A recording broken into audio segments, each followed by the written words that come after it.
చాలా మంది ఇబ్బంది పడ్డారు దళితులు కూడా. సీఎం గారి దృష్టికి తీసుకెళ్ళడం ఆ ప్రాబ్లమ్స్. ఎందుకంటే సీఎం గారి దగ్గరికి వెళ్ళాలి అంటే అక్కడ చుట్టూ ఉన్న 4-5 దాటుకొని లోపలికి పోవాలా. అది సాధ్యం అయ్యేదా? ఇప్పుడు చాలా మంది వస్తున్న టాక్ కూడా అదే. ఎందుకంటే పంచప్రభాకర్ కూడా మీకు బాగా తెలుసు కదా, పంచప్రభాకర్ కూడా వైసీపీ అంటే చాలా ఇష్టం. పంచప్రభాకర్ కూడా డైరెక్ట్గా వీడియో పెట్టిన పరిస్థితి, జగన్మోహన్ రెడ్డి గారు తప్పు, జగన్మోహన్ రెడ్డే తప్పు చేశారు అన్నట్టుగా ఆయన కూడా మాట్లాడిన పరిస్థితి. మీది అదే భావన? ఆడొక సోదిగాడు, ఆడ తాగుబోతే పంచప్రభాకర్ గురించి నేను మాట్లాడను కానీ, ఎందుకంటే ఆడెక్కడెక్కడో అమెరికాలో కూర్చొని వాగుతాడు, ఫీల్డ్ లో కూర్చొని ఇక్కడ పని చేసేది మేము. ఆడ తాగుబోతే అదవా, వాడికి పార్టీకి సంబంధమే లేదు. జగన్మోహన్ రెడ్డి గారిది ఏంటి తప్పు? జగన్మోహన్ రెడ్డి గారిది ఏంటండి తప్పు? ఒక ప్రియాంబుల్ కింద కాన్స్టిట్యూషనల్ బాడీని భారత రాజ్యాంగం ఇచ్చిన కాలమాన పరిమితి ప్రకారం రాష్ట్రానికి ముఖ్యమంత్రిగా ఉన్న వ్యక్తి చిన్న చిన్నవన్నీ చూసుకోరు. ఒకటి, జగన్మోహన్ రెడ్డి గారు తప్పు కాదు, అక్కడ అధికారులు చేసిన తప్పు. జగన్మోహన్ రెడ్డి గారి దగ్గర ఉన్న వ్యక్తులు కొంతమంది ఐఏఎస్లు ఐపీఎస్లు చేసిన తప్పిదం. ఇప్పుడు ప్రతి ఒక్కటి 5.5 కోట్ల మంది జనాల దగ్గరికి రోజు అర్జీలు తీసుకోవాలంటే జగన్మోహన్ రెడ్డి గారు వాళ్ళు అవుతుందండి? దానికోసం కదా కలెక్టర్స్ పెట్టింది, దానికోసం కదా గ్రీవెన్స్ పెట్టింది, దానికోసం కదా అధికారులను అపాయింట్ చేసింది. What is meant by collector? అందరికీ అంతే కదా కాదండి అనిల్, అన్ని పార్టీలకు అంతే, అందరు ముఖ్యమంత్రులకు అంతే కదా, ఒక జగన్మోహన్ రెడ్డి గారికి కాదు కదా అది. అదే ఉంటది. ఇప్పుడు నేను అదే మాట్లాడుతున్నాను, జగన్మోహన్ రెడ్డి గారి గురించి తప్పని మాట్లాడు కాబట్టి చెప్తా ఉన్నాను.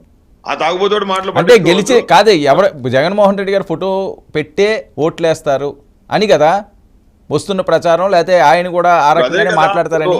జగన్మోహన్ రెడ్డి గారే పథకాలు ఇచ్చారు కదా, జగన్మోహన్ రెడ్డి గారే ముఖ్యమంత్రి కదా, జగన్మోహన్ రెడ్డి గారి ద్వారానే కదా లక్షల కోట్ల రూపాయలు ప్రజలకు వెళ్ళింది, జగన్మోహన్ రెడ్డి గారి ద్వారానే కదా ఇళ్ల పట్టాలు ఇచ్చి, ఇల్లు రిజిస్ట్రేషన్ చేసి పట్టాలు పేదల చేతులకి ఇచ్చింది, ఇల్లు కట్టించి ఇచ్చింది, నవరత్న పథకాలు ఇచ్చింది. కోవిడ్ లో కూడా ప్రజలను ఆదుకున్న ఘనత జగన్మోహన్. మరి ఎక్కడ ఈ ఫెయిల్యూర్, ఎక్కడ ఇంత దారుణంగా అసలు ప్రతిపక్షమే లేని పరిస్థితి? చెప్పలేము, మాట్లాడలేము. మా దగ్గర కొన్ని ఆధారాలు ఉన్నా వాటిని బయట పెట్టలేని పరిస్థితి. నేను ఇందాక నుంచి మొత్తుకుంటా వచ్చాను.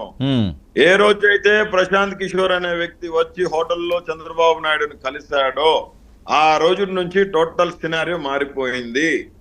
This is what true. Whole management, కార్యకర్తల విషయం, కార్యకర్తల్ని చిన్న చూపు చూసిన మాట వాస్తవం. వైసీపీలో జగనన్నకి ఈ విషయం తెలియదు, జగనన్నకి ఈ విషయం తెలియదు.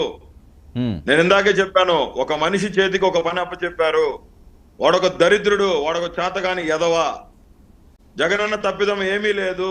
జగనన్న ప్రజల కోసం బతికే మనిషి. 24 గంటలు 365 రోజులు ప్రజలకు ఏం చేయాలని చెప్పి తప్పించిన మనిషి వైఎస్ జగన్మోహన్ రెడ్డి గారు. జగన్మోహన్ రెడ్డి గారు మంచి చేస్తారని నమ్మిన ఒకళ్ళిద్దరు మనుషులు దాన్ని క్యాష్ చేసుకోగలిగారు. దానికి సంబంధిత అంటే ఒక్కసారే తప్పు జరుగుతుంది వర్మచ్చి, రెండోసారి తప్పు జరగదు. కాబట్టి నేను ఒకటే చెప్తున్నాను, కేసుల గురించి వాటి గురించి వీటి గురించి నేను ఎప్పుడు మాట్లాడను కూడా, ఎందుకంటే అది నా పరిధి కాదు. ఓకే, యాక్టివ్ లీడర్ గా, యూత్ లీడర్ గా I can take to Dalit to reach there goals.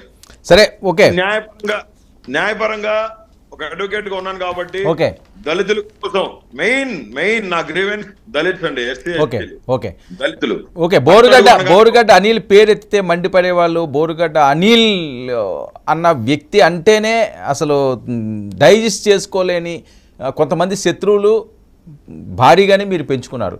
వాళ్ళందరికీ ఈ సందర్భంగా గతంలో జరిగిన అంశాలన్నిటి మీద ఏమైనా చెప్పాలనుకుంటున్నారా లైవ్ సాక్షిగా? ఖచ్చితంగా అండి. I wish them all the best. Government వచ్చింది, రాజకీయంగా మీరు విమర్శలు చేశారు, వాటికి ప్రతి విమర్శలు చేస్తున్నాము, ఖచ్చితంగా స్వాగతిస్తున్నాము, మీ విజయాన్ని స్వాగతిస్తున్నాము, మీకు వెల్కమ్ చెప్తా ఉన్నాము.